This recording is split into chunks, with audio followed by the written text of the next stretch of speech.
What a great American Dick Armey is, and certainly was when he was back here in Washington.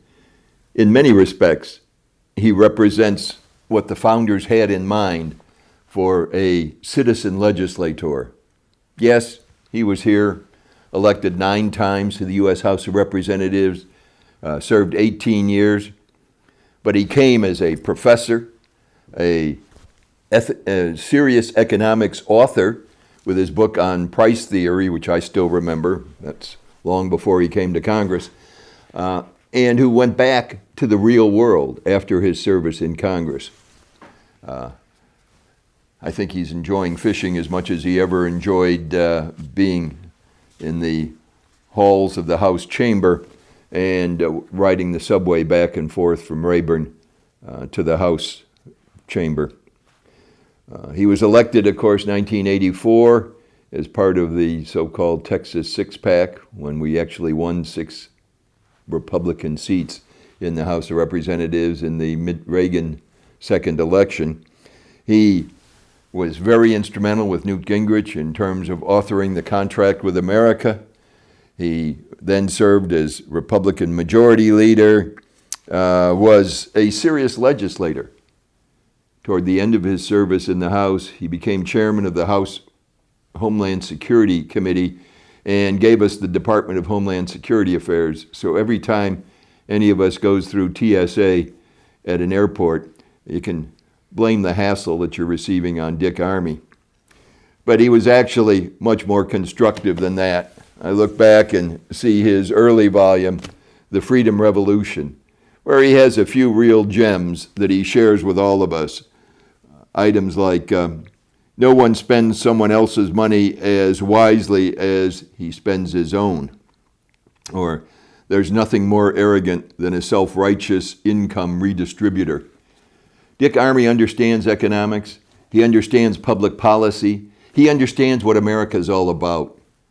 So really, it's my very great pleasure to join my Heritage colleagues in saying, Dick Armey, we love you, we salute you, and we pay tribute to you. Welcome to the brink of another Republican revolution, lessons from Representative Dick Armey and the 1994 congressional triumph. Please welcome the president of the Heritage Foundation, Dr. Kevin Roberts.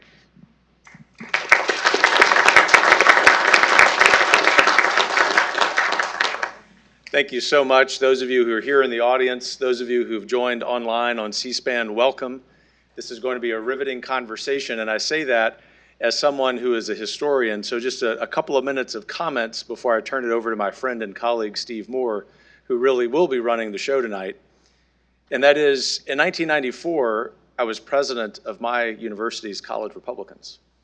And it was more than a dream as a son of the Reagan Revolution that Dick Armey would soon be the majority leader, that Phil Gramm's economic expertise, along with Leader Armey's, at least for a narrow window in American political history, would be ascendant in this town.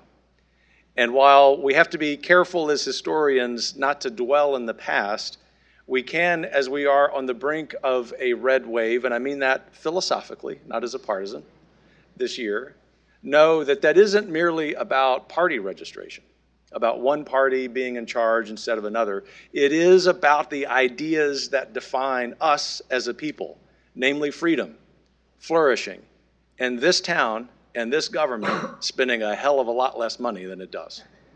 And so it is a great, great privilege to have Dick Armey, Senator Phil Gramm, one of my political mentors, who a couple years later, he was thinking about running for a different office. He was in Louisiana, and I said, Senator, this is before there was a red wave in Louisiana, would you adopt us as our third senator? He said, yes, son, you just keep doing what you're doing.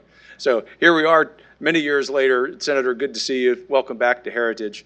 But without further ado, it's also an equally great privilege to have Steve Moore back here at the Heritage Foundation, to welcome him here as our distinguished fellow and to turn this program over to him.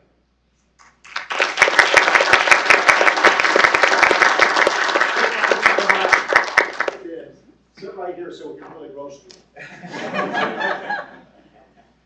Folks, it is. Thank you, Kevin, for the kind introduction, and I'm loving this new era at Heritage. It's fantastic, and his leadership has been amazing.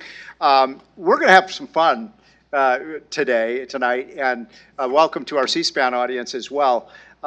Dick Armey is a legend. He's one of the few people, in addition to Phil Gramm, who actually came to this town to actually make government smaller, not bigger. So thank you to both of you. And so we have, I just got this note from Newt Gingrich, who was as you all know, the Speaker of the House and was the one with Dick Armey who really engineered the Republican Revolution in 1994. So I just thought, if I may, Dick, I'd love to read this comment from Speaker Gingrich, and it's really sweet. He says, Dick Armey was invaluable as a creative, dynamic, energetic member when we were in the minority, and as a key part of the Contract of America majority, an extraordinary force for good ideas and real reforms, and a leader who helped re-elect the House GOP majority for the first time in 68 years, and helped develop the only 4 balanced budgets in our lifetime. That's pretty amazing, isn't it? His new book provides vivid and wise insights into the legislative process and the House as an institution. With gratitude, Newt Gingrich. So that's a really nice tribute to Dick Armey. This is the book. If you haven't gotten this book yet, it's a great read. I actually think this book should be read by all people. Every political science major in America should be reading this book called Leader. It really is a great discussion of how Washington really works and how things get done and don't get done in Washington. And so we're going to kind of have some fun telling our Dick Armey stories. There's probably in this room, Dick, at least 15 or 20 people who worked for you at one time or another. And I say, in addition to all of the great contributions you made directly to policy, one of your great contributions was the incredible number of successful people who you mentored, including myself. And so my little story about Dick Armey is that I worked for Dick on the Joint Economic Committee in 1993 and 1994. And I remember that when I was on the committee, and I decided by the summer of 1994 that I was going to leave the committee because I just had it. You know, if you were a minority member, if you were working for a minority member in the House, you might as well have not been there. I mean, the Democrats were so arrogant at that time after, 40 years of rule. You know, it was like Republicans weren't even there. And so I remember I went to Dick and I said, look, I love working for you, Dick, but I just can't do this anymore. It's pulling my hair out, and we're not really having much of an impact here. And I'll never forget Dick, turned to me and said, Steve, you cannot leave now. Remember this? And you said, don't leave now because we're going to take the House in November of 1994. And, Dennis, you were part of that revolution as well. And I said, Dick, whatever you're smoking, I want some of it, because it seems so incredibly, people forget how improbable it seemed. And that, how many seats did you have to pick up? Like 60 seats or something like that. And it was obviously a tidal wave election, and it was in no small part because of Newt Gingrich and Dick Armey and the contract with America. And Republicans, there's a lesson here. When Republicans stand for something, they win. When they're just the lesser of two evils, which is most of the time, they lose. And so that was an incredible period. And what you all did, you and Newt and the whole team, from 1995 through 2000, it's true. Only 4 balanced budgets in the last 50 years. We did welfare reform, we did the capital gains tax cut, all of these incredible things. Dick Armey was also, for those of the younger people in this room, you were the first inspiration for the flat tax idea. You were one of the first inspirations for medical savings accounts. You never were with me on the term limits idea. I don't think you like that too much. But anyway, it's just so fantastic to have you here. So I wanted to turn the podium over to Senator Phil Gramm, who actually I first met in this building, back in 1984-85 when Phil Gramm came up with this crazy idea called they called it the Gramm-Rudman bill. And the Gramm-Rudman bill was basically automatic spending cuts if we couldn't get that deficit down, and all of Washington, had heart palpitations over this, but it was one of the few times, Senator, that we actually cut spending under that Gramm-Rudman bill, and he has been a crusader for small government as well. Also hails from the great state of Texas, so give a nice warm welcome to Phil Gramm of Texas.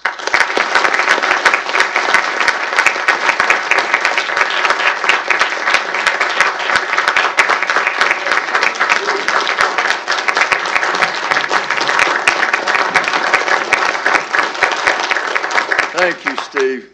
Well, nobody told me that I was going to say anything. I will say a few things. President Reagan once put his arm around me and said, "I want you to look me in the eyes." He said, "Cap Weinberger tells me that your Gramm-Rudman is more dangerous than the Soviet menace. Will you assure me that that's not the case?" I said, "Yes, Mr. President, I'll assure you it's not the case." Well, Dick and I were destined to become friends because we were both from Texas, we were both economists, and we both came to Washington because we wanted less government and more freedom.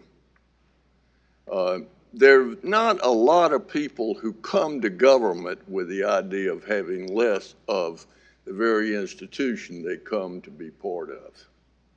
And the thing that I always found was very interesting, and I never lost my sort of awe of it, and that was that Dick always had this view that he was like a spy in the Soviet Union that had become a leader of the Central Committee and was one of the people actually running the Soviet Union. So that when we got together, it was sort of like I was there as his American handler, and he was telling me what we were actually doing inside the belly of the beast. And I never ceased to find that fascinating. I served in Washington for a quarter of a century, and I dealt with a lot of people. But I can say without any fear of contradiction that of all the people that I ever served with, Dick Armey was less interested, Dick Armey was less interested in getting credit for things he did than anybody I have ever dealt with in Washington. As far as I could tell, his aspiration, other than saving America, was owning a Ford F-150 King Ranch version.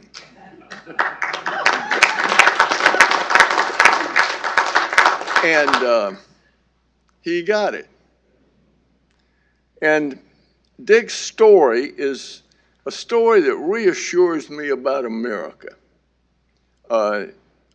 Dick was from Cando, North Dakota. That's right, isn't it? I don't have any idea where it is. I went to North Dakota campaigning once, and I had to plug in the car to keep the tires from freezing. But he came from Cando, North Dakota, and he became the first Republican majority leader in 40 years. And he was an indispensable leader in changing America and implementing the final stones on the Reagan Revolution. And then he retired and went back to being just a plain citizen. To me, that is a reassuring story about America. I once had a guy in China ask me, "Where did you come from?" We try to look at leadership in America, and we just can't figure out where you came from. And I tried to explain to him that in America, the greatness of our country is that leaders just come from nowhere. And so people are always saying, where are the Reagans and where are the Dick Armeys now that we need them? Well, I never despair because I know they're out there. They're waiting to be discovered. They're waiting for the right moment. And the only thing that let me just say, the contract with America. Dick Armey wrote the contract with America. He gave it the name Contract with America. I was the chairman of the Republican Senatorial Committee. We tried to copy it by having our 7 more in 94. We won more than 7 seats, by the way. Now, I'm not taking anything away from Newt Gingrich. He grabbed it, he ran with it, he made it famous. He deserves all the credit he gets. But Dick Armey was the father of Contract with America.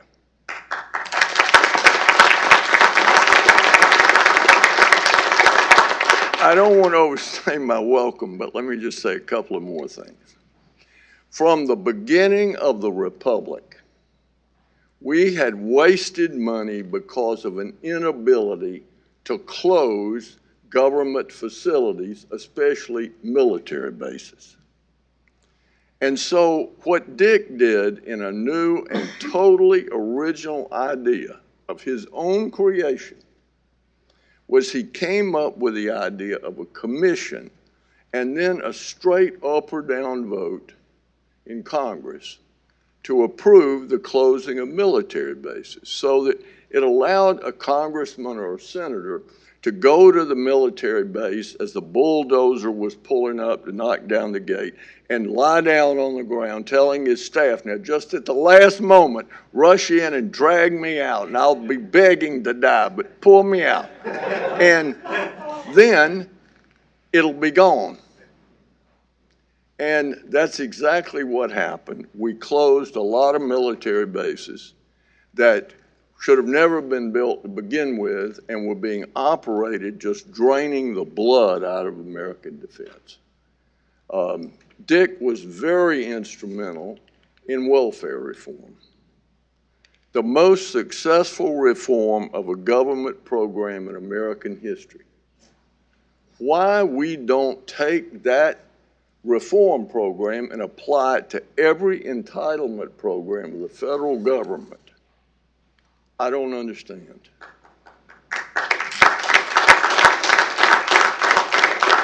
The average household in the bottom 20% of American income earners gets over $45,000 a year in benefits from the federal government. Is there any wonder that you can't get people to work? And we were able to implement a program in an area that was the most difficult area, where you've got an unmarried woman with children, a situation where Senator Warren would say it's impossible for her to work. Well, guess what? We reformed the program, we set time limits, and within 4 years, 50% of the people who had been on the program were working. It's amazing what incentives do. So I'm very happy to be here today to, one, give credit where not enough credit has been given, partly because he lacked the skill to blow his own horn. And secondly, to just say to Dick that it was a great privilege those years working with you. One of the highlights of my career was getting together with Dick to get his spying report, that he was actually running the system he came to Washington to dramatically reform. And so, Dick, congratulations.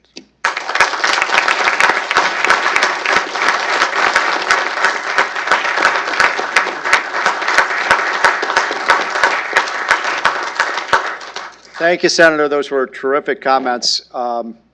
Just one thing about the contract with America. I remember, Dick, talking to you after the Republicans, won the Congress, and I kind of was apologetic. I said, Dick, I didn't really pay all that much attention to the contract with America because I never thought you would win. And you said, well, Steve, if people thought we would win, they never would have signed the contract with America. So that was a great, great period. And incidentally, I think you all, remember your first 100 hours? What was it, the first 100 hours? You did I mean, you passed more good legislation than probably in the previous 25 years in that first $100. So it was an amazing revolution. We have, by the way, I see a lot of new people have come in. I'd love if all of you in this room who at some point in your career worked for Dick Armey, could you please stand up? That's amazing. Thank you all for being here. I'll say it again, Dick's legacy is really the amazing people he's mentored over the years. Okay, so I wanted to call on Kevin Kramer. Where are you, Senator? There you are. We have another person, the second most famous person from North Dakota here. Kevin Kramer is a senator from the state of North Dakota, and he is also, I believe you're also from Kandu? He's also, what are the odds that two of the most famous people in Washington would come from Kandu, North Dakota? Senator, thanks so much for being here. Thanks, Steve. All right. Neither Dick nor I are the most famous person from Kandu. However, Peter Davidson could attest that Dave Osborne, one of Dick's classmates, all-pro running back for the Vikings, is from Kandu. He's from Kandu. He and Dick are classmates. Well, this is such an honor, Steve. Thanks for including me. To be able to participate in something like this, my 10 years in Congress, this is a highlight. It is. It really is, Dick. I mean it. And for the handful of you who read the whole book, Susan and I know did. I'm sure she proofread it many times. But I read the whole book. I might have been the first person in America to read the whole book.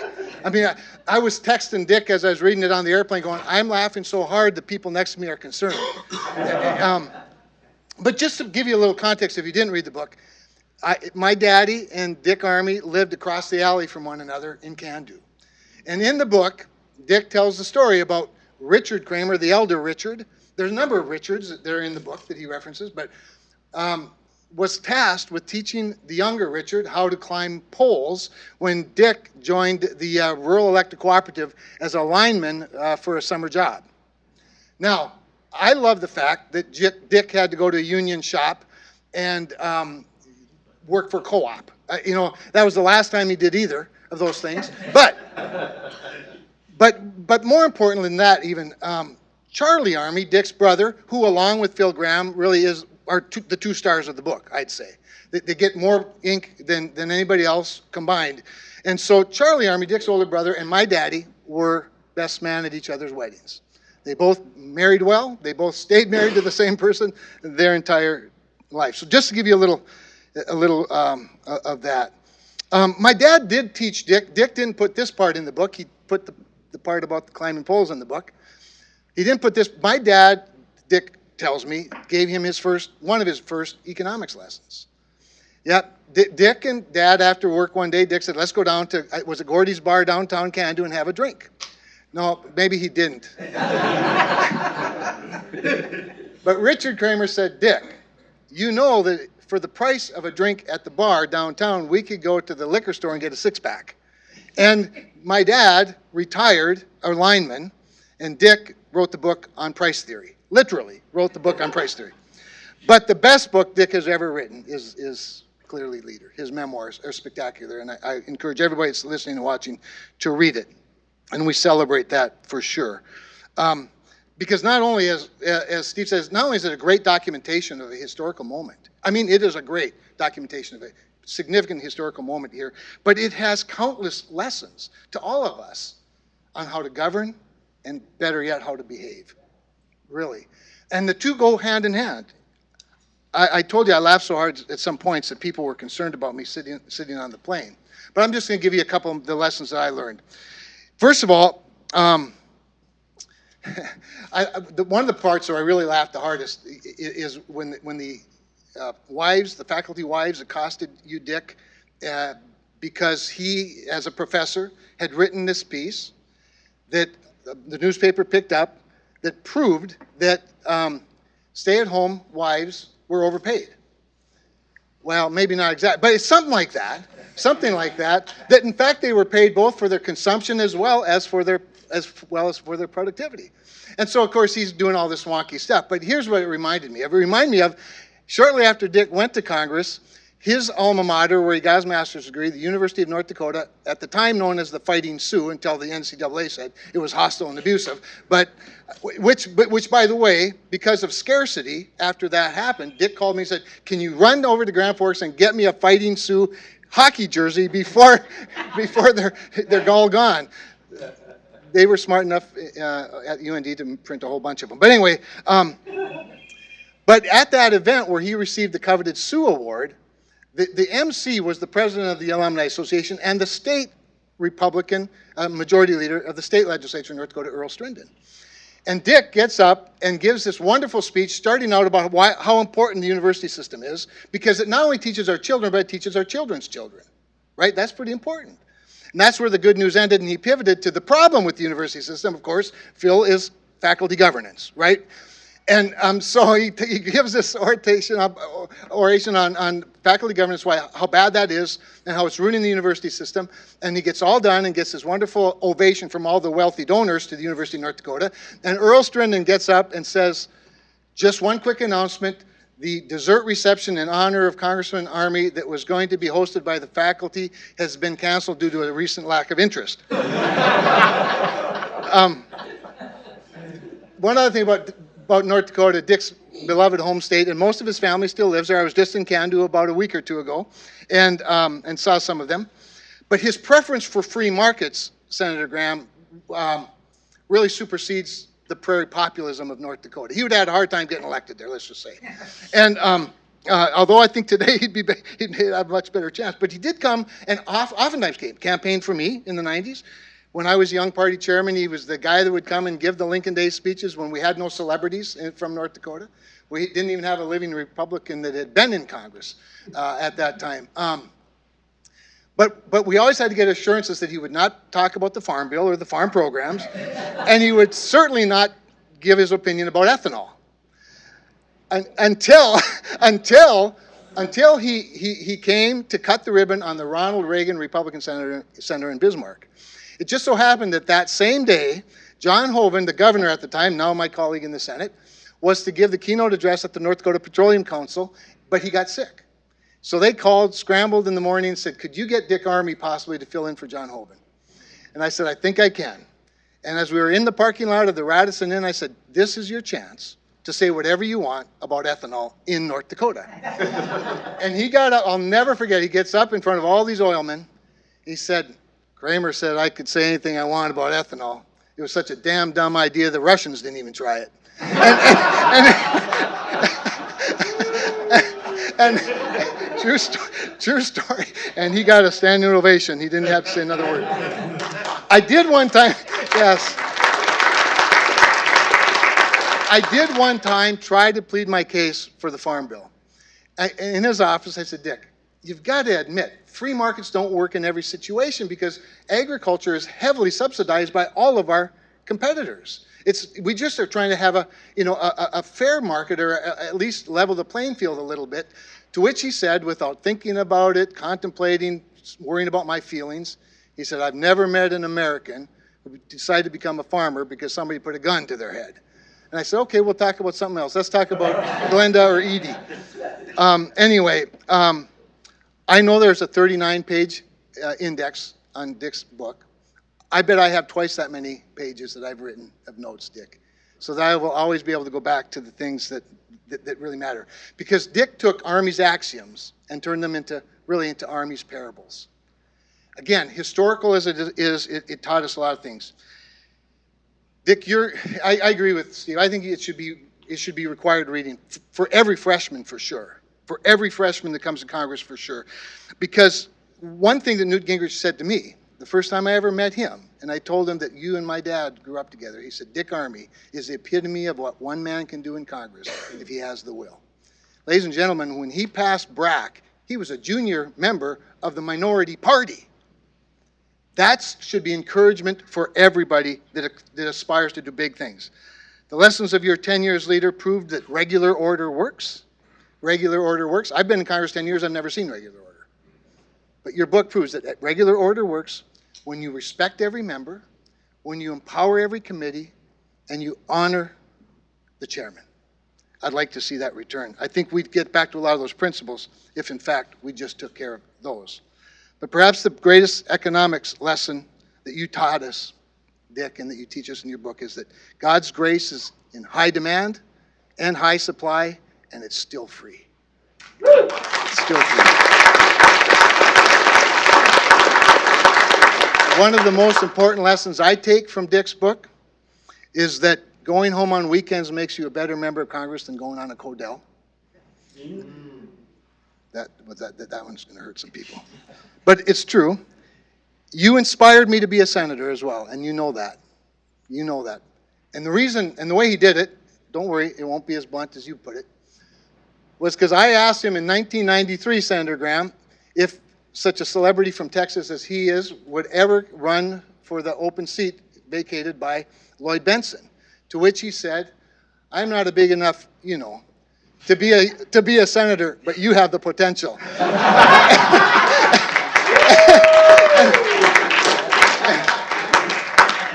Really, Phil Gramm and you have always had, great aspirations for me. Dick Armey and my father learned a really valuable lesson together climbing poles, that if you work long hours, you get time and a half. And then Professor Armey became Congressman Armey and Leader Armey. And he and his entire team, many of whom you've seen tonight, and there are many others, proved that if you work long hours at their job, you don't make an extra penny. But just like my dad, who earned time and a half, benefited his family, Dick and his team, in their hard work, have benefited all of our families. And you can live with that assurance, Dick. You are a man, to quote your own book, not about you, but I'm going to quote it back to you, are a man of great stature, as well as a man of great status. There are two men in my life, Dick, without whom I would never be a United States Senator. They're both named Richard, they're both from Can-Do, and I love you both. Thank you.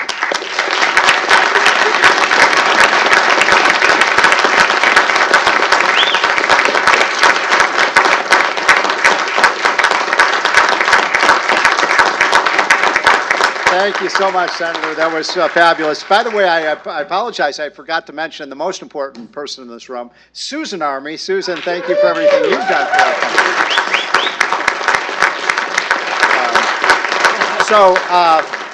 I asked a few people, would you like to say something about your husband?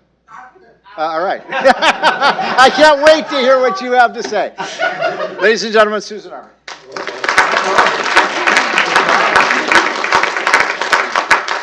I wasn't sure if I was supposed to come up or not, but here I am. So let me think about this. My husband and I have been married for almost 42 years. And I've got to say, it has never been boring. I remember when he first came to me, we'd only been married about 2.5 years. And he said, honey, I've been thinking about, I really think I could do a lot of good and do some good work if I ran for Congress. And I said, what? I'm cooking dinner. We have children here. What are you talking? So anyway, I just very quickly, I'd read a few articles on political families and how tough their lives were. And I said, if you do this, honey, I'll have to think seriously about a divorce. And so I laughed, and he said, really? And I said, well, I don't know. Let's talk about it. So we did. And he really had deep felt feelings. He had a plan, and he knew who he was. He was an economist, and he'd been watching C-SPAN, and he would talk to me about this, and he would say, there's so many good things that we could do. And so I just really didn't want him to do it, but he did, and I encouraged him to do what he wanted, what his dream was. And he ran, and against all odds, he won. And then he said, I'll never be in leadership. Those guys, they have to work all the time. I'm just going to be a regular member, just do my work. I said, oh, good, that's great, because we can, get back to a normal life. Before I know it, he's running for leadership. And he wins. And, of course, he was right. He wasn't home for 8 years. But I look back, now that we're out of it, it's so much better I can look back. And he did so much. I mean, he and his team, they did so much. He had the best team in D.C., and they did wonderful work together. And I look back, it's been, 20 years since he's been out of Congress. And I'm amazed, as I've gotten older, I'm amazed at what my husband and his team did. So it was worth it. It was worth it. The kids say it was too.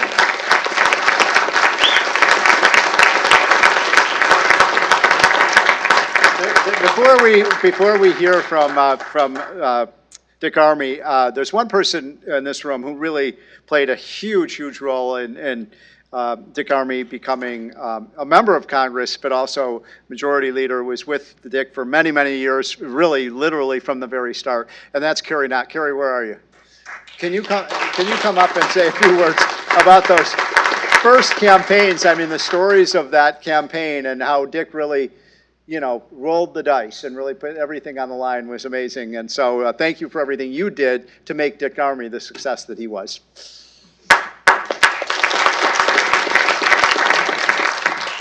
I will try. We're still trying to figure out if Susan actually voted for Dick in that first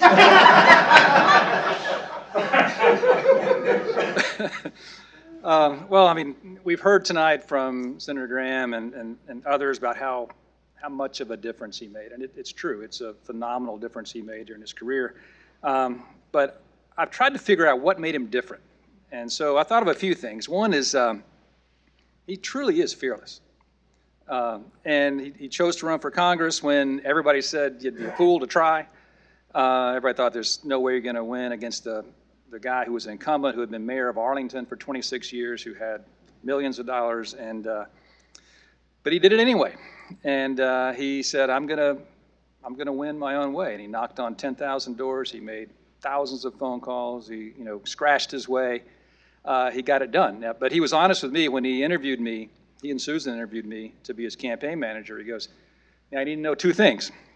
I don't have any money, and I don't know anybody who does. And he was correct on that.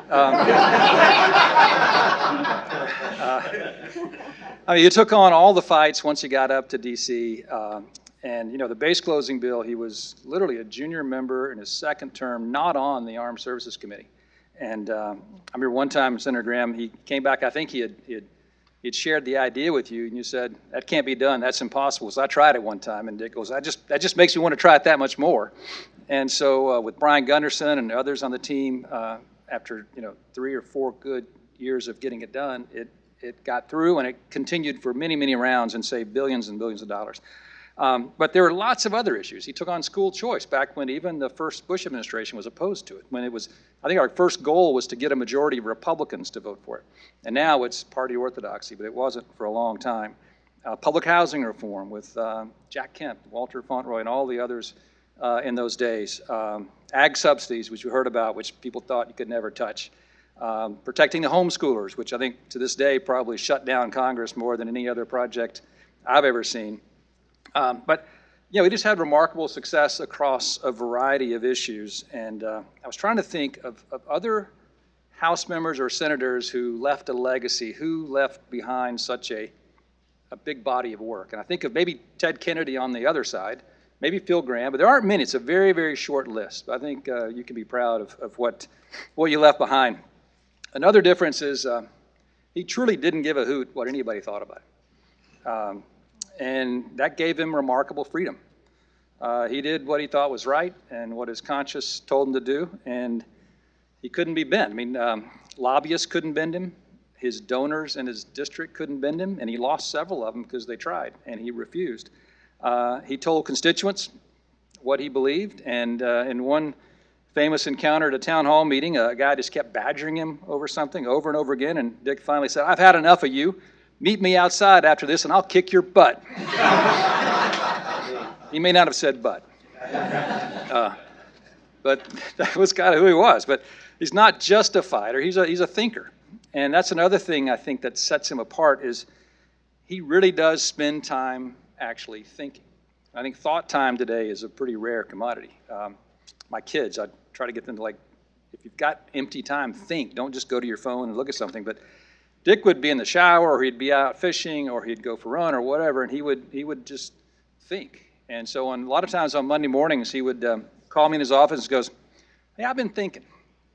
And I knew something was up at that point, and he would have some idea, like even back in the university, he came up with his invisible foot of government, corollary to Adam Smith's invisible hand of the market. It's look it up, it's really well done. But he would come up with an idea in Congress that we would analyze for days, turn it into some project, and many of them would change America. And just, he would take the time to think. And today, we're just reacting to stuff that we see on the news or people are pushing, but he would actually take time and think about it, whether it was on a power pole in North Dakota, thinking about whether he should go back to college, or thinking about the flat tax, or thinking about some other economic concept. He also analyzed people, and he could unlock people because he would study them and understand them. And to this day, Newt Gingrich is a great guy. I love the guy. I spent thousands of hours in meetings with him and the rest of the leadership. I think Dick probably analyzed Newt better than anybody else who's written or talked about Newt. I'll let you read the book to see his analysis of Newt, but I think it's spot on. He read widely, and he remembered what he read from all the classic economists, Adam Smith. He read, George Gilder was a great friend of his, Thomas Sowell, Milton Friedman, some of the classics, Joseph Schumpeter. I mean, he read them and studied them and remembered them and learned how to apply them in different situations. And he could articulate the concepts, whether it was a leadership meeting or at a town hall meeting or on a TV interview. He could explain it better than anybody else I think I know. And many leadership meetings, there would be a big battle about something, and Dick would then just launch into this soliloquy, bringing in several famous, economists of the past, and just shut the whole thing down. They'd go, "Well, I can't argue with that." And later, when he became a believer in Christ, years into his career, he learned to live out his faith in everything he did. And that gave him tremendous peace, particularly toward the end when he was just unfairly maligned by a lot of people that should have been his friend. But he had to go through a lot and get quite a few slings and arrows. And he did it with a peaceful heart. And not many of us could have walked through it the way he did, I think. But he also developed true friendships with people that you wouldn't expect. Those of you who've been around a while, remember Ron Dellums? He and Dick were great buddies. Didn't agree on hardly anything, but they were great friends. Jim Wright, they became great friends. Joe Moakley, Rosa DeLauro, which really surprised me. But they became friends when they were doing the Homeland Security Committee. Chuck Schumer, we attacked farm subsidies, working with Chuck Schumer in the day. Jack Brooks, who was the crustiest guy in the world, but Dick is the only guy who could joke with him and get away with it. Even Barney Frank, they were actually friends. People don't believe that, but they were. His good nature allowed him to say things that most people couldn't get away with. One of my favorite stories in the book is he was showing up at one of the office buildings, and as he was going through, Maxine Waters happened to show up. And she was with some of her colleagues. Those of you who know Maxine Waters might appreciate this. And Dick goes, "Oh, Maxine, I'm so glad to see you." She goes, "Why, Dick?" He goes, "Well, now we can call off the witch hunt."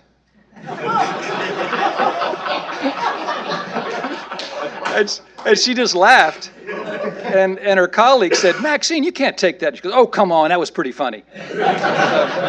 So she had a good sense of humor about it, too. He often said he was good at being pithy, but people didn't always like it when he pithed on them.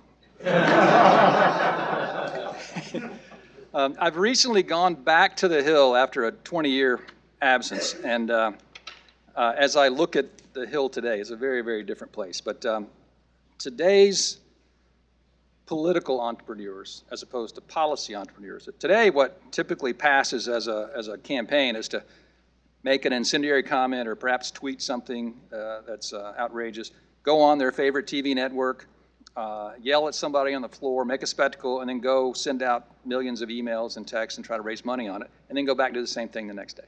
That's pretty much what a large part of our movement has turned into, which is unfortunate. We desperately need people who approach their job like Dick did. It's hard to find an entrepreneurial congressman now. Partly it's because they've shut the rules down and members don't have an opportunity to be effective on their committee or offer amendments on the floor like he did for so long. But I hope if Republicans win, they take the majority, that they will reopen this and let members show that they can be a legislator and not just a performer going forward. We need that substance. We need the political changes that can be made.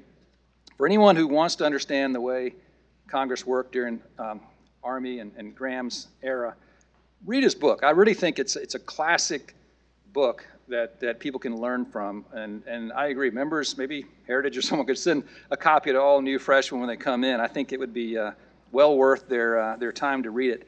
They need to learn what he did. They need to replicate it, because we need more leaders who can, change America the way he did. I think he did come to D.C. We used to ride around in a pickup truck back in that 1984 campaign. And he said, "I want to go to Washington to save America." Well, he did. You did, Dick. But we need people to do it every generation. So we need a whole new crop, I think, that can do what you did, Dick. So I'm terribly proud to have known you, proud to have worked with you, and to get to know Susan over the years and all the other members of our team that are here tonight. It was a wonderful group and an incredible era. So thank you for letting me be part of it.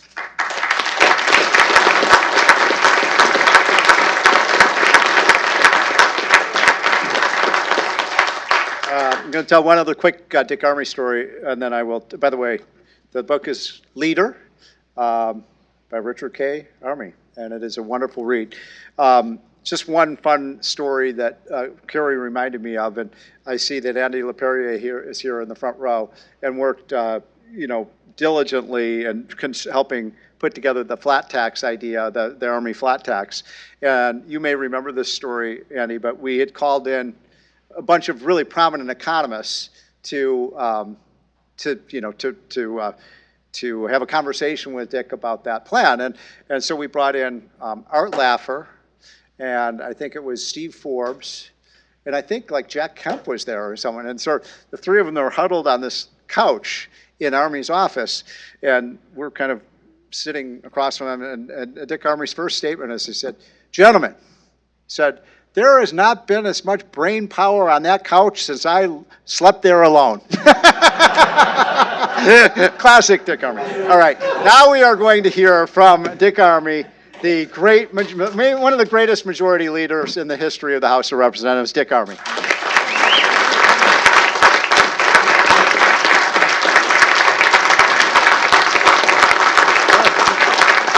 Thank you.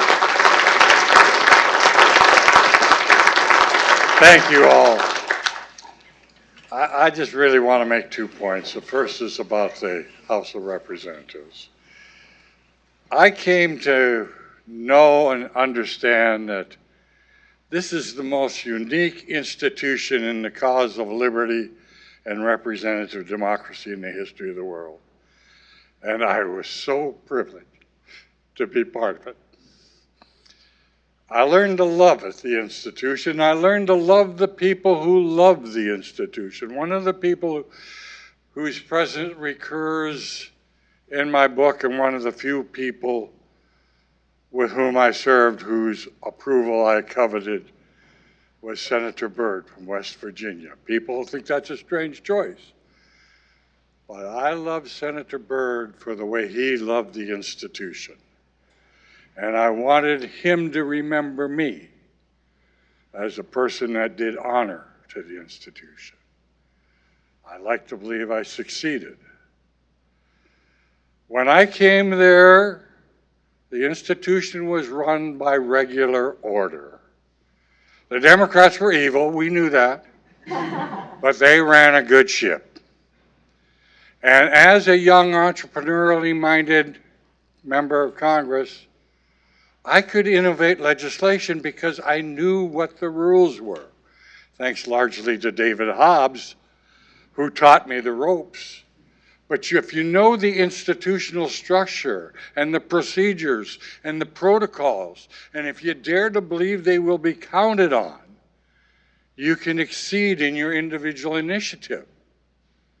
You can't in a world that doesn't have that structure.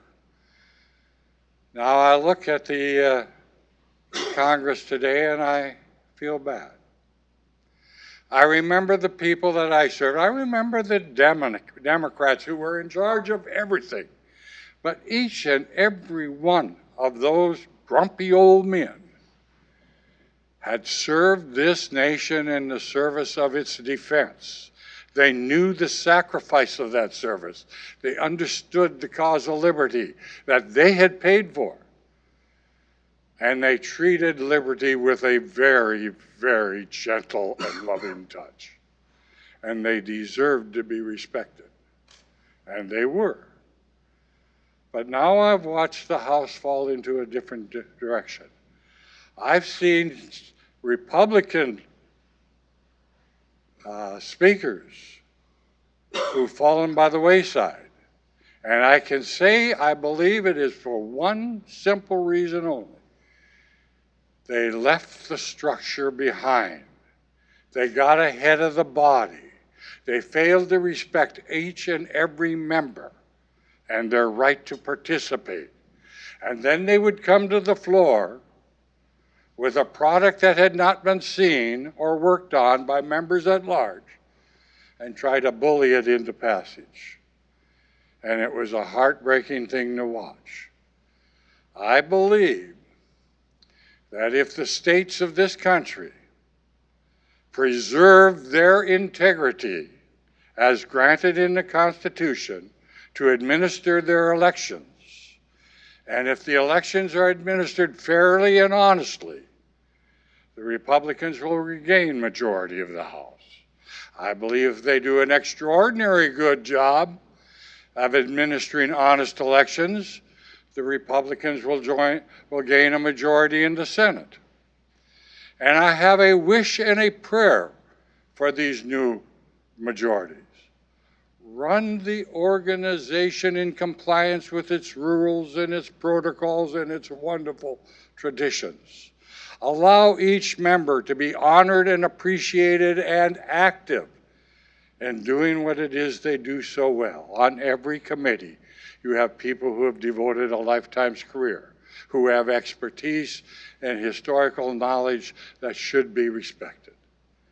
And if you do that, Mr. New Speaker, you will retain your speakership because you will have an honest, happy, and productive institution, and it will be to your credit. That will mean you will have to stand up to an administration that wants to go to the drawing room together, just a few of us, and we'll work it out and bring it back, and you guys can pass it. You'll have to say, no, we don't do things like that in our body. We do things in an all-inclusive and respectful fashion. Together, we are an institution. And by the way, of all the things I admired about Newt Gingrich, the one thing I admired the most, he understood Congress was a separate and equal body of this government. And its prerogatives and its obligations needed to be protected, and they needed to be administered. And thank you, Newt, for that great lesson. That's what we do. We come here to serve the nation, to do so together in an inclusive fashion that is respectful of all our members. All our members. Even those nitwits on the other side of the aisle should be respected. I remember Joe Kapp was being dissed because he couldn't throw a perfect spiral. And his response was, I am a starting quarterback in the NFL. I apologize to no one. I was elected by my citizen friends back home. And I apologize to no one, and on their behalf, I demand to be respected. Now let me just take a personal moment. I wrote this book. People think it's about me. It's not about me, especially those years in Congress. It's about us. We did it together. I was never able to talk about my staff. I couldn't see that. We were a team. We were together. We stuck up for each other, and we stuck by each other. And I wrote it one day. I composed it to typewrite. I found myself typing these words. We loved each other for what we loved together. A safe and a prosperous and a happy America. We did that. And we did it so well with such a sense of loyalty and loving affection through a system that I called respectful division of labor, that we became known as Army guys. And I loved that. I thought it was fitting. You could have called them carry-not guys. You could have called them Gillespies if you like good whiskey. But we were Army guys. And Michelle Davis was the first to enlighten us guys that the term Army guys is a gender-neutral term. We are all Army guys. And we discovered, did we not, before we all broke up, there were people that were not of our staff, not in our shop. There were other members of Congress. There were even a handful of particularly enlightened senators who called themselves Army guys. So if you're an Army guy, it's because you love one another for what you love together, a safe and prosperous and happy America. That's why we work. This is the prize for which we toil. So may I ask you, if you are an Army guy, will you stand and give yourself a hand? Thank you.